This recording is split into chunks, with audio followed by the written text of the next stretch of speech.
Welcome to Around the Weird. Here's your host, the museum curator of the strange and unusual, Mr. Nothing. Thank you, mysterious voice, and welcome back to Around the Weird, a booktube channel where I talk about all the unusual and out of the ordinary literature that I have found in my travels. Today I want to talk about a book that I read, one that is about wrestling, professional wrestling, which some regard as an unusual sport/entertainment medium. I am referring to Mox by Jon Moxley, otherwise known as Jonathan Good. And this I read on my Kindle, so I don't have a physical copy to show you. For those who don't know, Jon Moxley is a wrestler, first and foremost. He went by the name of Dean Ambrose when he was in WWE. You might have heard the name there. And while in WWE, he won a great deal of championships. And was known as, or was part of a faction that a lot of people consider to be one of the best in the history of WWE, if as well like the history of wrestling in general. Maybe not as good as like the NWO or stuff that came before, but near the same level there. And Jon Moxley has also wrestled in other promotions. Before WWE, he wrestled in CZW and HWA, as I'll talk about in this book, and afterwards he's wrestled in All Elite Wrestling, a more recent promotion where he was the champion there as well, and he's pretty beloved by the fans. I don't want to go into too much detail about who else that he is, just point out that I'll talk a lot about that in the summary section where I attempt to recap what I read in this book. But I think it's interesting that, you know, I've been talking on this channel a lot about how I love wrestling so much. And it seems like it's a pretty big part of my life, but I haven't talked about any wrestling books on this channel yet. Whether that's because, you know, not a lot of biographies are interesting to me. I feel like a lot of people are either go too far into kayfabe, where they pretend to be their character, or it comes off as a bit too bitter, and like a person assumes too much of greatness when their career wasn't nearly as great as they're saying it was. But I feel like Mox is a good, healthy middle where he acknowledges that he is good, but he might not be as great as the truly greats. I feel like it's a serviceable biography that it comes from one of my favorite wrestlers, as you'll hear me probably gush about throughout this video. But yeah, so that's where we're at with Mox. I'll talk a little bit about the summary, do a bit of an analysis, and we'll move on from there. So Mox primarily focuses on Jon Moxley. So it's told in an unusual style because rather than being very linear, it's told out of focus with him going back and forward. As he's writing, he's talking about important things that's happening to him.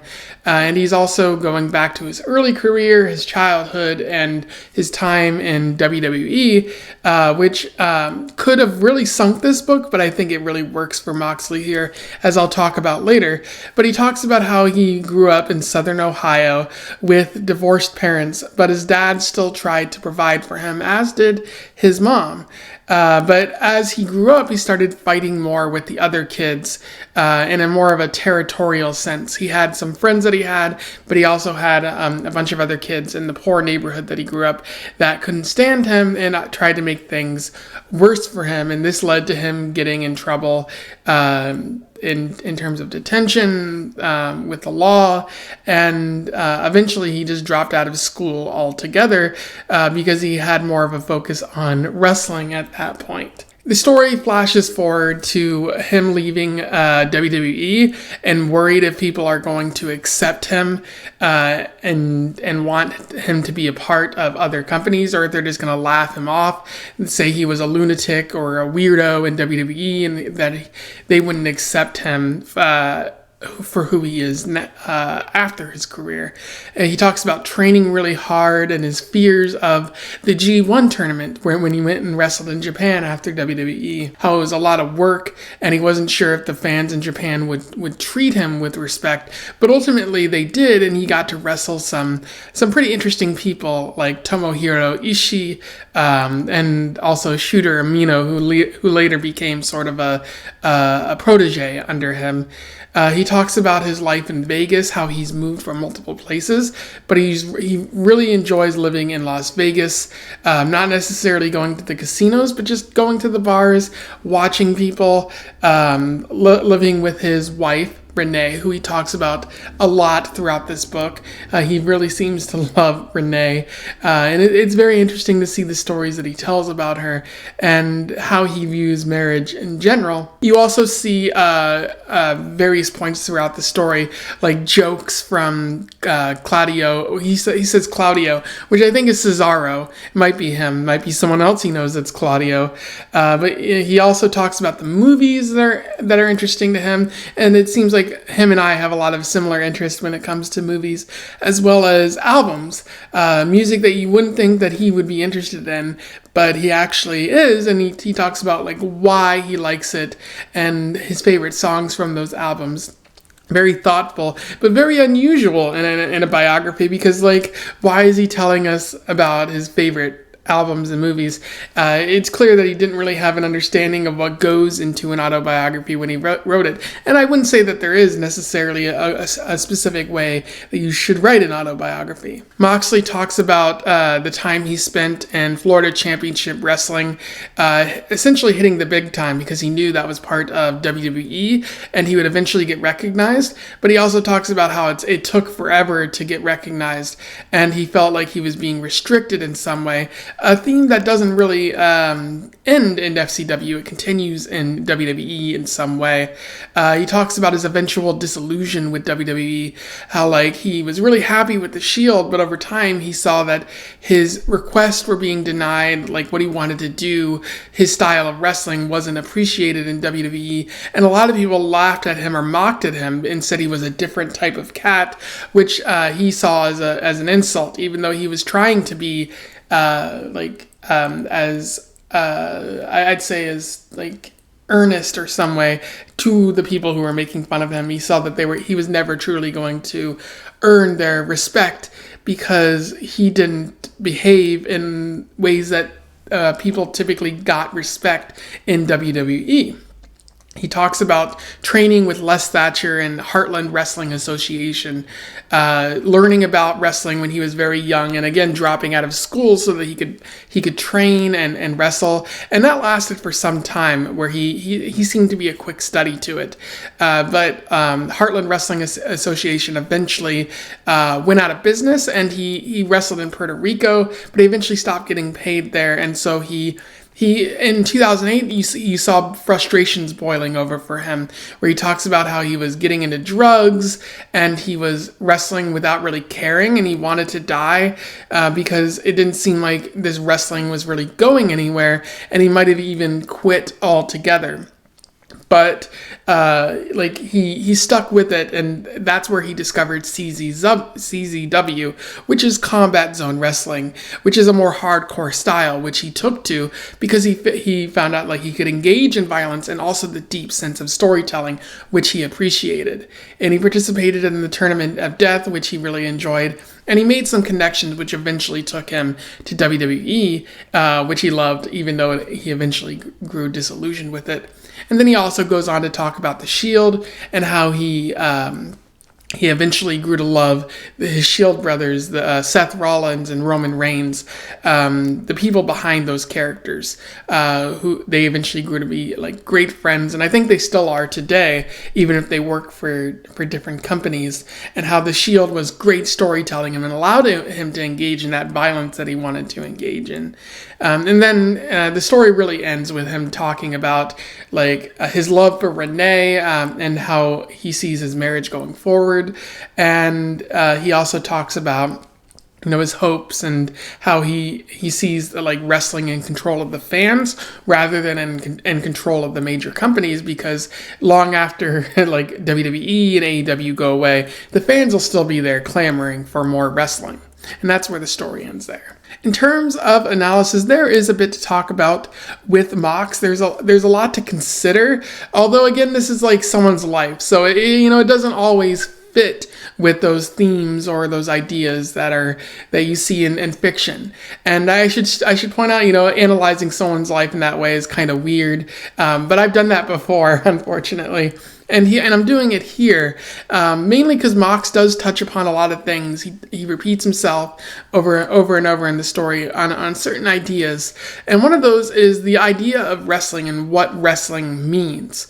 Because Moxley talks about like what wrestling means for him, and a lot of people have different ideas of what wrestling is. Like, what is it? Is it some people call it an art, some people call it a sport where they earn championships, and that's what it means for them. There's a deep sense of storytelling for some, which I find myself drawn to wrestling for that. The ability to tell a fictional story to completion. Like the story of Stone Cold Steve Austin versus Vince McMahon, if you're familiar with wrestling, or Hulk Hogan's rise to the top, or like the Montreal Screwjob with Brett and what that led to in WCW. So a lot of interesting stuff there. But I think for Mox, the appeal of wrestling is that ability to tell a story and to engage in, as I've said before, violence. There's a good quote that I would like to read to you from this. Wrestling can be anything. It's everything. It's world-class athletes. It's Broadway, Shakespeare, summer blockbusters, best-selling novels, soap operas, high art. It's nobodies from nowhere finding a way to say to the world, fuck you. It's everything. It's entertainment, it's movies, it's music, it's everything. And I repeated myself there. But I find that a very interesting quote because he specifically says, nobody's from nowhere finding a way to say to the world, fuck you, which is a way for in wrestling, or it's a way of referring to wrestling that I hadn't really heard before. Not a lot of people say that. And it's interesting that he says it because I think that summarizes what he thinks of wrestling. It's a way for him from a point of lowness, like coming from a not very like prominent place in life, to make a name for himself and say, I matter, when other people have discounted him. And I feel like that's a very interesting way of thinking about Jon Moxley. The guy behind Jon Moxley, Jonathan Good, is he's been discounted his whole life. When he was a child, when he was a teenager, when he was wrestling and coming up, people discounted him because he didn't. I don't think he fit the mold of a traditional wrestler, and it's because of this that wrestling has allowed him to say, hey, I'm actually really good at this. Like, fuck you for thinking otherwise. Like, go screw yourself or something like that. So it's meaning for him. And it also helps guide us and understand like why he might have liked or disliked WWE. Because at a certain point, he could no longer say that. Like he could no longer like say like, I mean something. This violence allows me to express who I am, because they were hindering his style and putting him into a specific box that he didn't necessarily fit in. I've heard often on Twitter that wrestling often attracts the most profoundly broken people, that it provides an outlet for them to find themselves or to proclaim themselves to the world, to get back at a world that doesn't really appreciate them.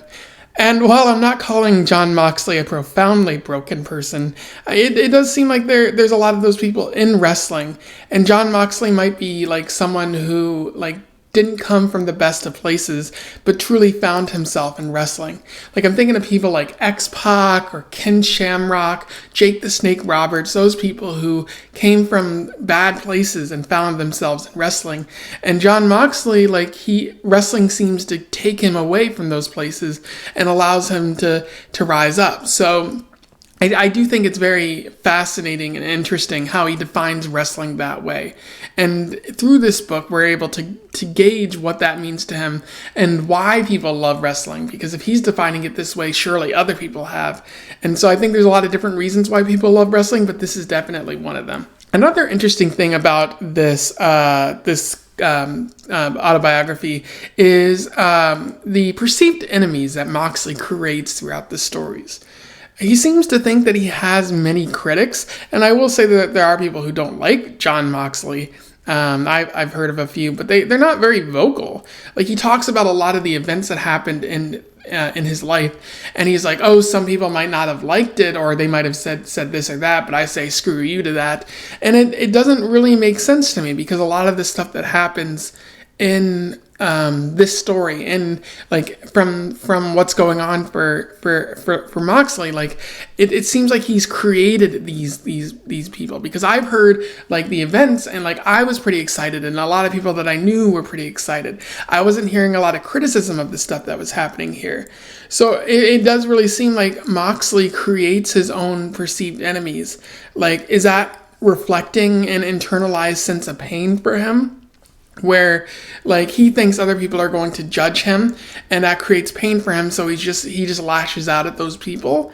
That might be the case. It might be more self-awareness, because he talks about how like at times he isn't self-aware, and like he could be like, oh, you might be critical of me at this point in life, and like he's aware of that. Like, he can be harsh and kind of off-putting at times, and because of that he's quick to say, oh, like they don't like that, but it's fine.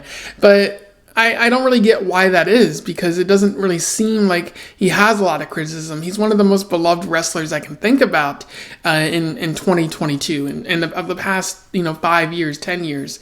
Like, people really seem to like him, but he seems to think he has a lot more enemies, a lot more critics than he does fans.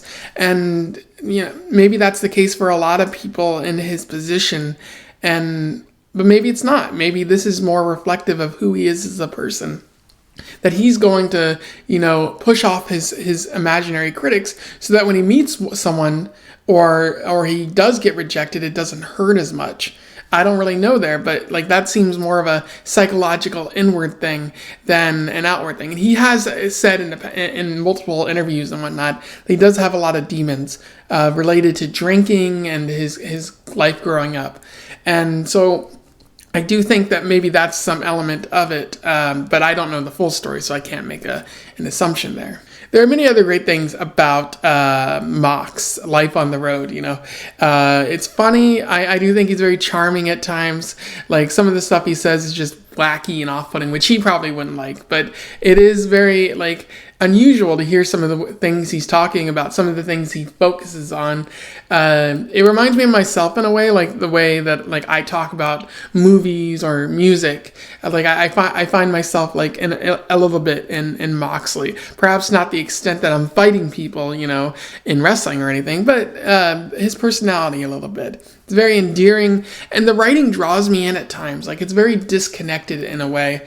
But when he does talk about stuff like the Shield or his time in Combat Zone Wrestling CZW, his writing is very intense and passionate. You can tell that he cares. You can tell that he's thought about this a lot, and he writes in a way that maybe he's had an editor or something, because it's not similar to much of the other parts of the book. But it does seem like he knows what he wants to say, and he knows how to enthrall us, because his life can be very compelling at times. And then the other thing related to that is it does feel disconnected, as I pointed out. Like, very stream of consciousness, where he just writes pen to paper, and he admits, like, oh, I don't really know what I'm doing. At one point, he just says this book is terrible, like, which I don't think it is at all. He just writes his ideas, and I wouldn't say this is, like one of the best well-written books that I've ever read. Like, it's still very good. It's just it's very clear that Jon Moxley, someone who has never really written before, has written this. Like, he's no John Steinbeck, which he doesn't need to be. Like, he's Jon Moxley, another interesting John, but. But this disconnected nature, it does get you in the head of Jon Moxley, which I really love. Lots to really enjoy in the writing and in his style of which he writes. Anyway, those are my thoughts on Mox by Jon Moxley. A really good wrestling biography, and just a really good biography in general of someone who's really unusual and has a career that, not a lot of people have. I do recommend that you go check this out if you can. If you're not familiar with wrestling, maybe this might draw you in, or maybe you just might have a good time reading a biography that you've never really read before. If you read this before, or you simply want to comment on my review, do so below. I would love to hear from you. Let's have a discussion about Mox. Otherwise, don't forget to like, share, and subscribe so that more people can find out about this interesting book. And until then, I wish you the best of luck and your weird and wrestling travels. Farewell.